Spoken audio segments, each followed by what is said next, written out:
Жаңашылдық жайында Назарбаев зияткерлік мектебінің оқушысы Мерей Сембай қала көшелерін жарықтандырудың тиімді әдісін ойлап тапты. Жас новатордың жаңа жобасы бойынша көліктердің қозғалысы арқылы электр қуатын өндіруге болады.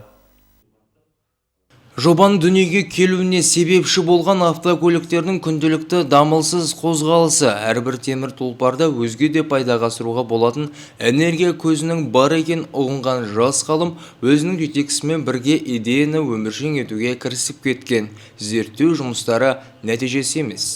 Күнделікті өмірде біз жұмысқа барғанда жиі көшеде жүреміз.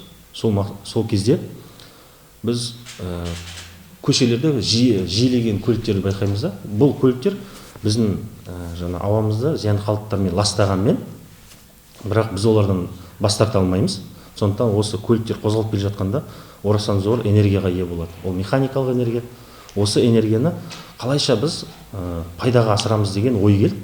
Осы мақсатта біз өзіміздің платформаны ойластырып шығардық. Жас өнертапқыш баламалы қуат көзі арқылы шаһар көшелерінің жарықтандыруға арналған жоба ойлап тапты.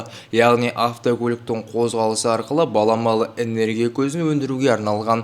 Бұл жоба ұлттық STEAM Up байқауында үздік деп танылды. Осындай құрылғының бір ғана данасы жылына шамамен алғанда 2 миллиондай ақшаны үнемдейді, киловатт мөлшермен есептегенде Қазақстандағы.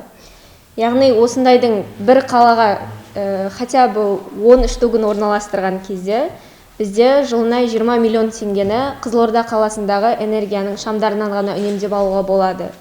Қызылордалық новаторлар бұл экономикалық, экологиялық және энергетикалық тұрғыда тиімді саналатын жобаның әзірге отандық тәжірибеде баламасы жоқ дейді. Сондықтан алдағы уақытта тың технологияны патенттеп, өндіріске қосуды мақсат етіп отыр. Шыңғыс Нұрекеш, Ғалымжан Қожақов, Серікбол Желдербаев, Қызылорда қоғамдық телеарнасы.